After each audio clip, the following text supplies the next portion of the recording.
presentar al, al primer ponente del seminario, que es Fernando Suárez Golán, para no perder mucho tiempo. Es una tarea ingrata siempre presentar a los ponentes porque uno querría decir muchísimas cosas y hay poco tiempo, así que me imagino que habrá tiempo suficiente al final en el debate para hacer comentarios o lo que sea.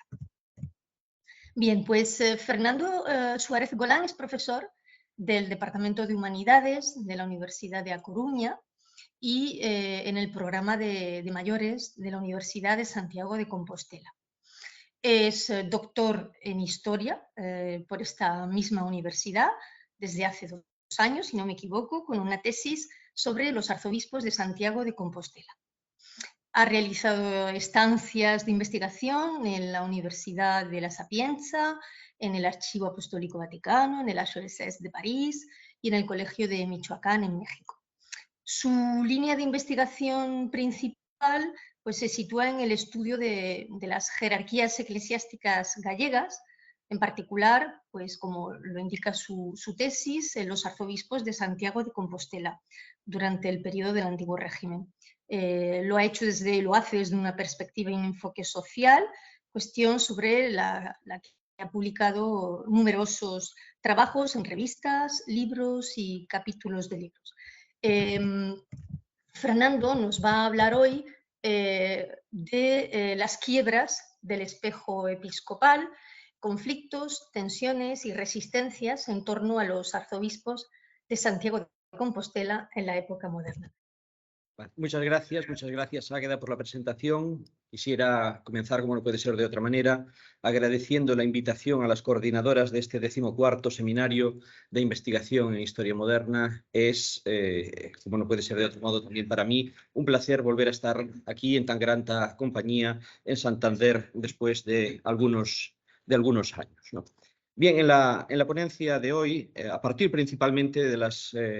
fuentes conservadas en los archivos histórico diocesano y de la Catedral de Santiago de Compostela, pero también en la Biblioteca Nacional, en el Archivo Histórico Nacional, en el Archivo Apostólico Vaticano, trataré de perfilar, de analizar algunos de los muchos y frecuentes conflictos que jalonaban las ceremonias festivas y litúrgicas en la ciudad de Santiago de Compostela durante el antiguo régimen, en los cuales el arzobispo, en tanto que señor jurisdiccional, actuaba a veces como árbitro, como mediador, también es cierto que las menos veces, y también,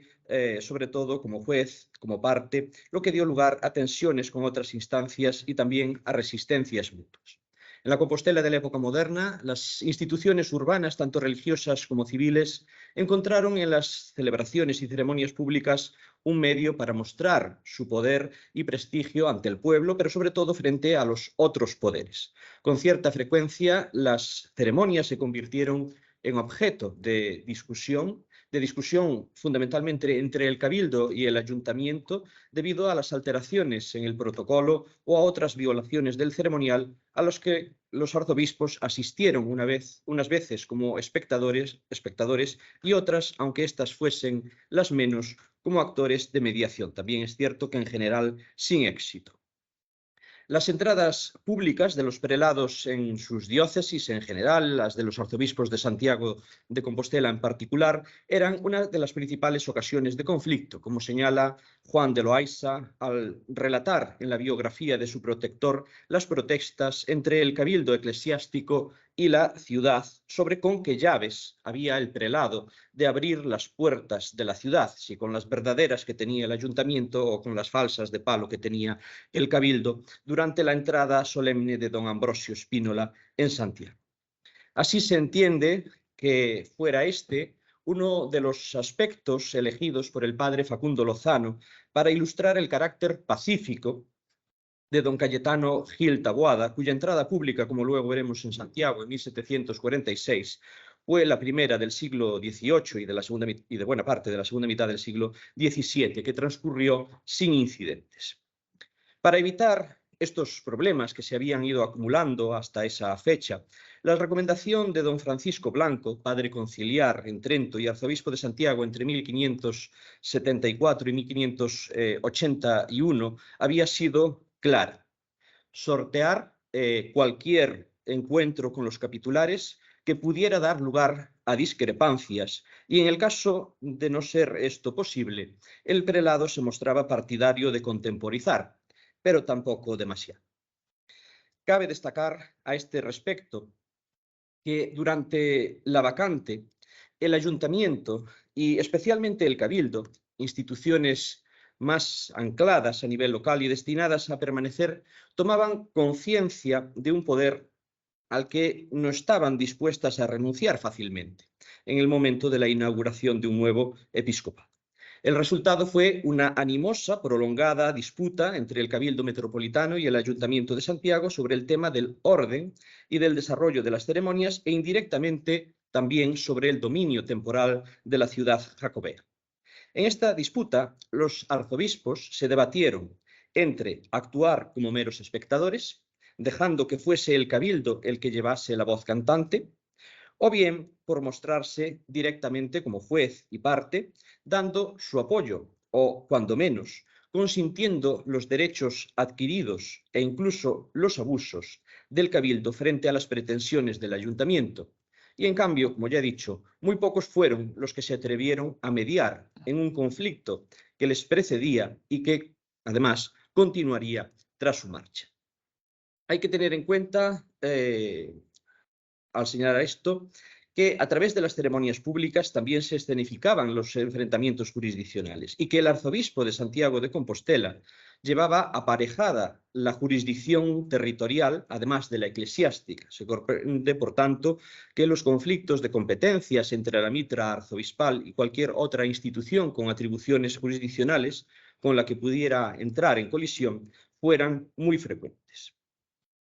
Una de las principales preocupaciones del cabildo venía dada por el deseo precisamente de impedir que los diputados de la ciudad ocuparan un lugar que a juicio de los canónigos no les correspondía, especialmente si ese lugar estaba cerca del arzobispo, de suerte que pudiera dar la impresión de que participaban de alguna manera de los privilegios de este y particularmente de su potestad jurisdiccional. Asimismo, las quejas del ayuntamiento tenían mucho que ver con la eterna lucha, ya desde la época medieval, que mantuvieron las oligarquías urbanas por liberarse, sin éxito, de la dependencia eclesiástica, puesto que la ciudad de Santiago de Compostela fue de señorío jurisdiccional eclesiástico de sus arzobispos, al igual que el resto de las sedes episcopales gallegas, excepto Orense, que también después de una serie de conflictos entre sus obispos y el cabildo, pasó de la jurisdicción eclesiástica a la de realengo. Volviendo a Santiago, por lo que parece, o así lo revela la documentación, la primera vez que los diputados de la ciudad intentaron perturbar la posición del cabildo en la estructura ceremonial fue en 1604, mediante una demanda interpuesta ante el Consejo de Castilla, en la que los regidores solicitaban que el más antiguo de ellos pudiese llevar el lado siniestro de los señores arzobispos en sus recibimientos y entradas públicas. Este pleito dio lugar a una ejecutoria de 1610 en favor del cabildo, disponiendo que la ciudad no llevase el ala izquierda en los recibimientos solemnes de los señores arzobispos. No obstante, y pese a esta ejecutoria de 1610, en 1645, durante el recibimiento y entrada pública de don Fernando de Andrade y Sotomayor, los diputados del ayuntamiento intentaron ocupar el lado izquierdo del prelado durante la cena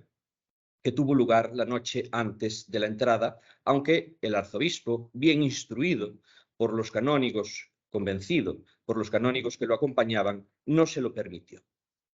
Con el tiempo, no obstante, la reclamación de los diputados del ayuntamiento se convertiría prácticamente en un elemento propio de la ceremonia, así aparecía de hecho reflejado en los memoriales que el cabildo enviaba a cada nuevo arzobispo, señalándole que seguramente, o con total seguridad, los diputados de la ciudad intentarían ocupar su lado izquierdo, intentarían acercarse a él y que el arzobispo bajo ningún concepto debía permitirlo. En 1668, efectivamente, los diputados de la ciudad volvieron a formular una vez más, sus habituales reivindicaciones respecto a ocupar el lado izquierdo durante el recibimiento de don Ambrosio Ignacio Spínola y Guzmán, de nuevo sin éxito. El resto de la ceremonia transcurrió sin problemas. No obstante, en el siglo siguiente, las consecuencias de este enfrentamiento y de la ausencia también de la mediación o de los intentos de mediación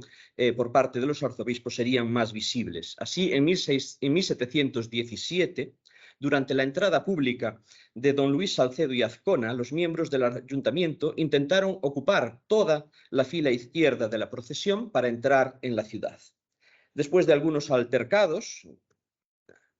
con cierta violencia, entre algunos canónigos y regidores, el ayuntamiento en pleno se retiró de la comitiva y la procesión continuó hasta la puerta del camino, donde un regidor intentó entregar las llaves de plata de la ciudad al nuevo arzobispo en lugar del presidente del cabildo.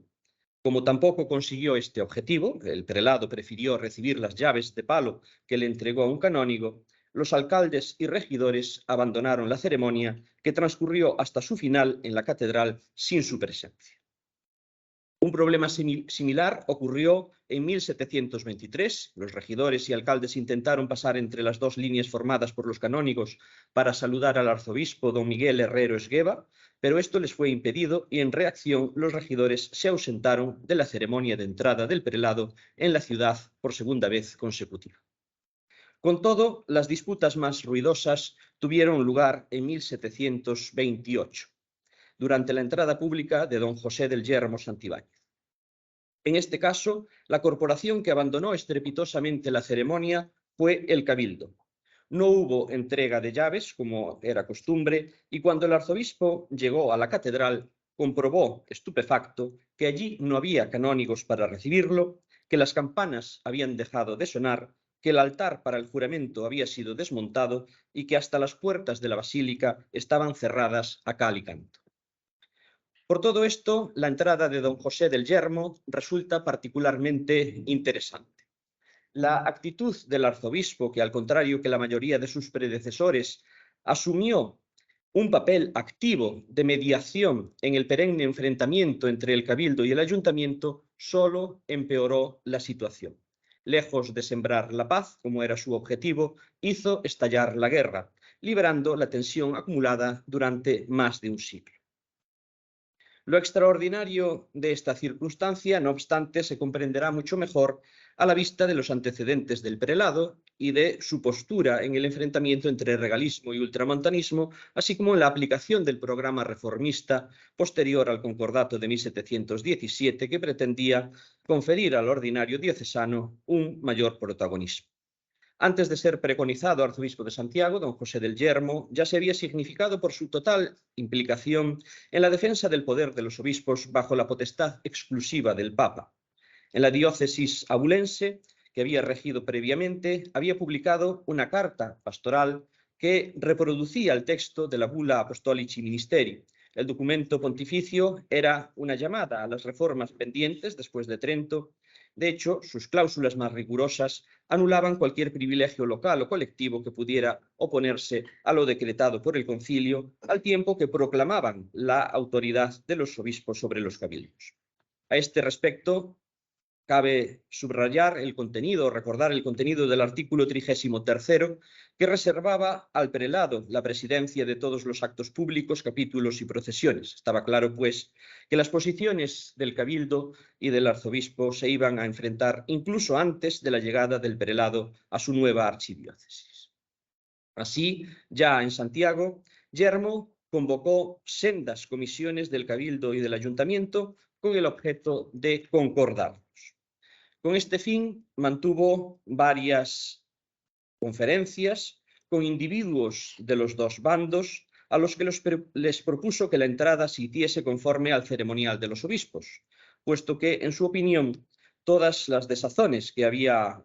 se habían producido en las entradas anteriores estaban originadas de no guardar la Iglesia de Santiago el ceremonial romano.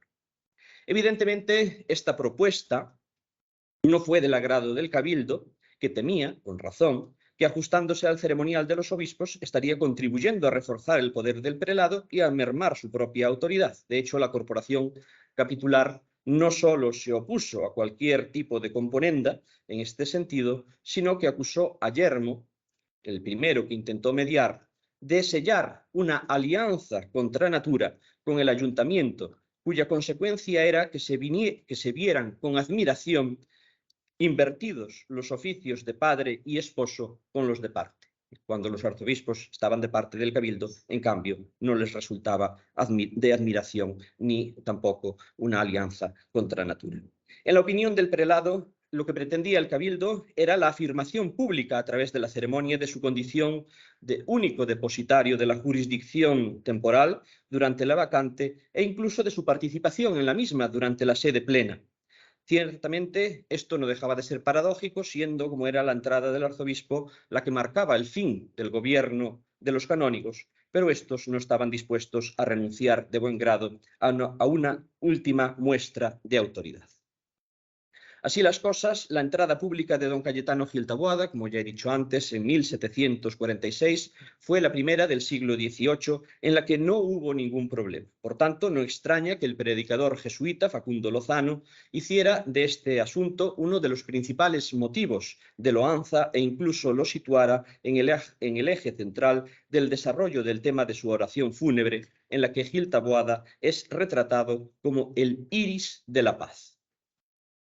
Para comprender este cambio, debemos tener en cuenta que el nuevo arzobispo había sido canónigo en el Cabildo compostelano antes de ser nombrado obispo de Lugo y que desde un principio había tomado posición en contra de las pretensiones del ayuntamiento y a favor del Cabildo. Así, por ejemplo, poco después de conocer su promoción a Santiago, Gil Taboada escribía al Cabildo informándole de que había reunido algunas informaciones que, llegado el caso, podrían resultar útiles contra las aspiraciones de los regidores y prometía escribir al gobernador del Consejo de Castilla en apoyo de los objetivos de los capitulares. En general, los prelados tendieron, por tanto, a decantarse hacia las posiciones del Cabildo en cuanto a los puntos controvertidos de la ceremonia de entrada frente a la, como decían los canónigos, contranatural e infrecuente inclinación de Yermo hacia las reivindicaciones de la ciudad. Con todo, la total sintonía que encontraron los capitulares en don Cayetano Gil Taboada tampoco era tan frecuente. La paz se mantuvo durante la entrada en el siguiente episcopado de don Bartolomé Rajoy, gallego, como su antecesor, canónigo del Cabildo compostelano en el momento de su presentación para el arzobispado. No obstante, las tensiones acabaron resurgiendo en 1773. El ayuntamiento hizo todo lo que estaba en sus manos para obstaculizar la entrada pública de don Francisco Alejandro Bocanegra Xibaja, retrasando la ceremonia durante meses.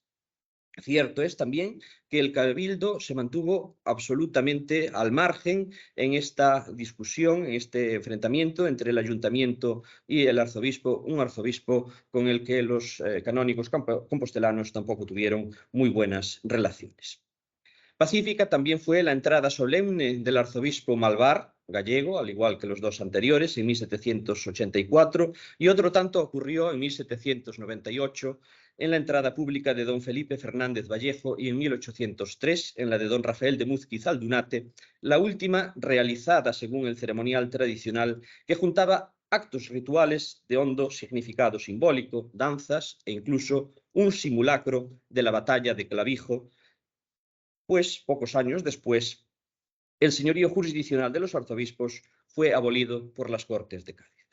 En fin, las solemnes ceremonias de entrada de los arzobispos de Santiago de Compostela en su archidiócesis y ciudad episcopal fueron una ocasión propicia para revelar de una manera ritual la estructura social, política de la ciudad. El Cabildo catedralicio, sin duda, fue siempre la institución que más se preocupó por apropiarse de un acto que en principio no le correspondía y por lo tanto también la que tuvo mayores posibilidades de salir vencedora en este duelo y en consecuencia de asumir gran parte del potencial de propaganda y legitimación. Hasta tal punto era así que podríamos concluir que las ceremonias de entrada pública de los arzobispos compostelanos no fueron realmente una manifestación del poder episcopal, sino un medio para la afirmación del poder capitular, que no era poco, ante el propio arzobispo y el clero local, pero sobre todo ante otros poderes urbanos. Y esto no deja de ser paradójico cuando precisamente uno de los objetivos y consecuencias del Concilio de Trento había sido el reforzamiento del poder episcopal. No obstante, como ya es sabido, dicho fortalecimiento chocó con los intereses de otras instituciones que no estaban dispuestas a que se realizara a costa de debilitar su propia posición.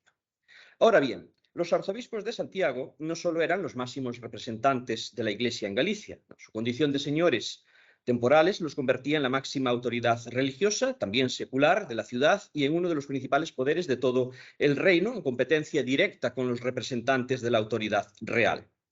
Además de la abierta hostilidad que provocó el ánimo intervencionista de la Real Audiencia de La Coruña o de algunos de sus oficiales, en Santiago, como en otros muchos lugares, la compleja estructura jurisdiccional del antiguo régimen tuvo una de sus más evidentes consecuencias en los conflictos de competencia que provocaba la concurrencia del poder señorial del arzobispo con otras jurisdicciones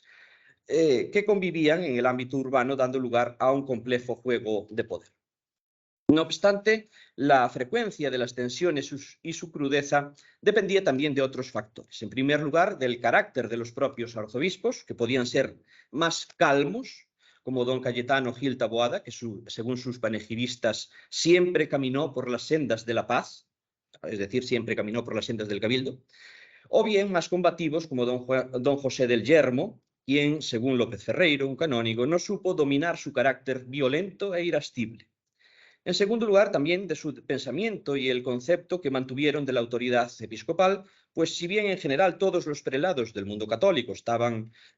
o tenían en muy alta consideración su labor, los conflictos abundaron en mayor medida con aquellos arzobispos imbuidos de la idea de supremacía de la autoridad eclesiástica sobre la ciudad.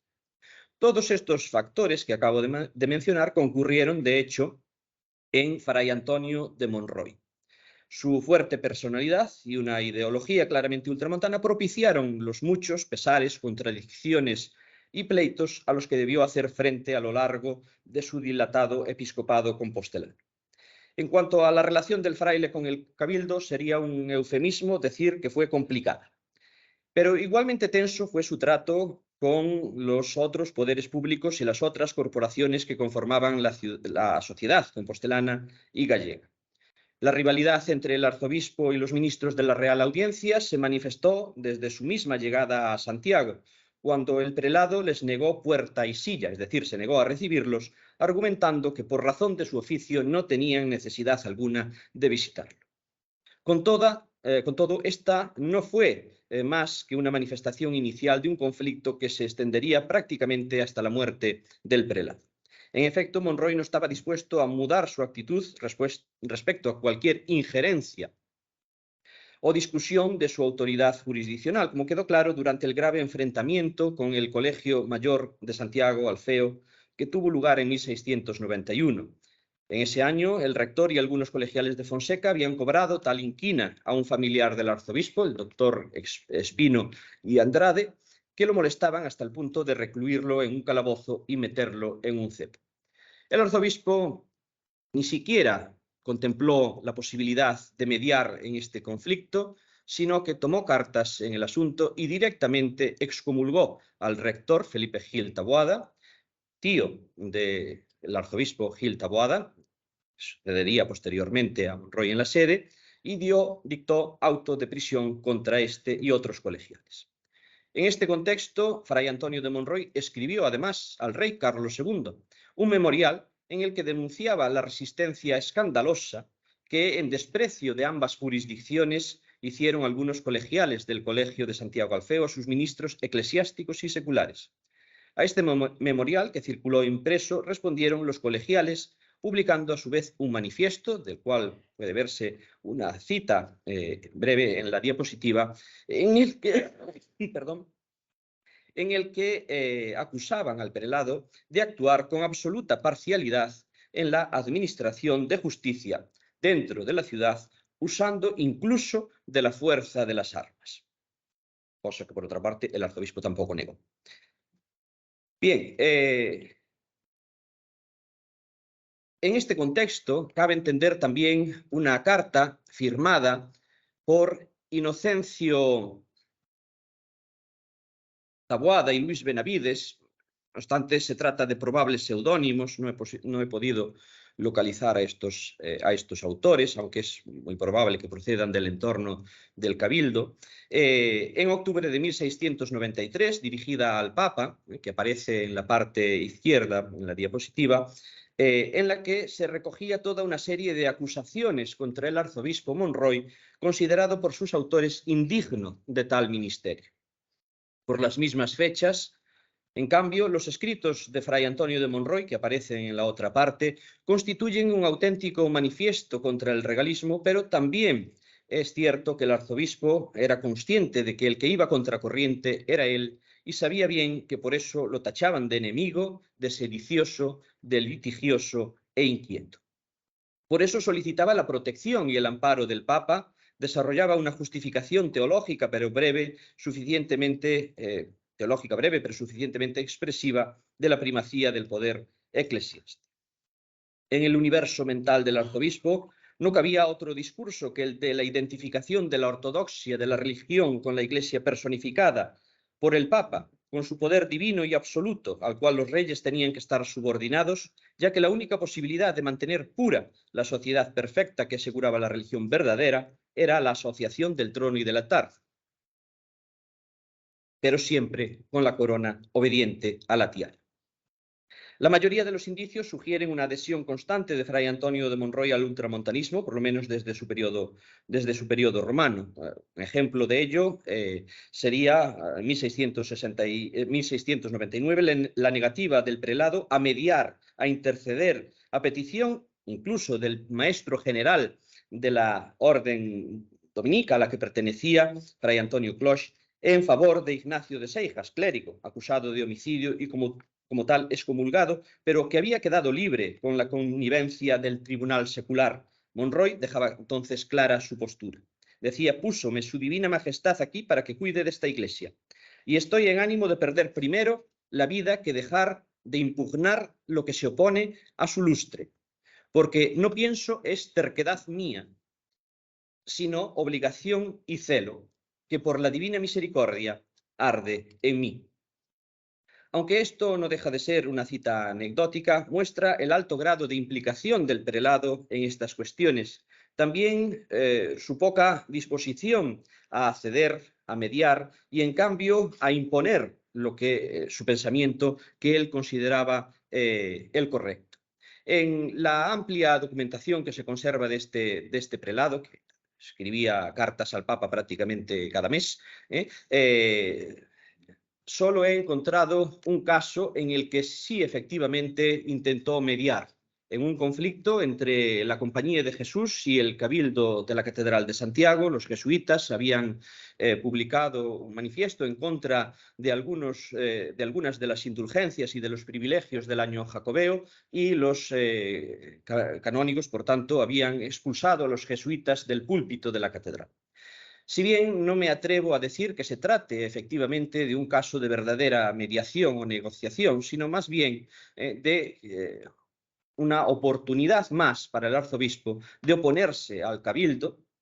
las cuales son innumerables a lo largo de su pontificado, imponiéndoles perpetuo silencio y obligándolos a permitir de nuevo la vuelta de los jesuitas al púlpito catedralicio.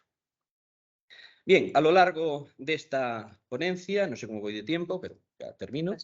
Bueno, termino ya. A lo largo de esta ponencia he tratado de analizar algunos temas francamente diversos, pero que presentan un nexo común: la defensa de las prerrogativas arzobispales, tal vez incluso mejor sería decir capitulares, y los conflictos, resistencias y tensiones a las que esta defensa dio lugar. Pero también hemos constatado que en todo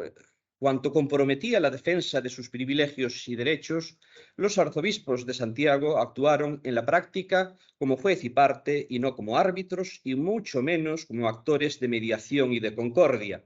E incluso en aquellos casos, los menos cierto es, en que se atrevieron a actuar como tales, recordemos el caso del arzobispo Yermo, el resultado fue el contrario del esperado, encontrándose de frente con la resistencia tenaz de la otra gran institución eclesiástica compostelana, el cabildo reacio a consentir la más mínima pérdida en las prerrogativas que con más o menos derecho habían ido acumulando a lo largo de los siglos. Muchas gracias.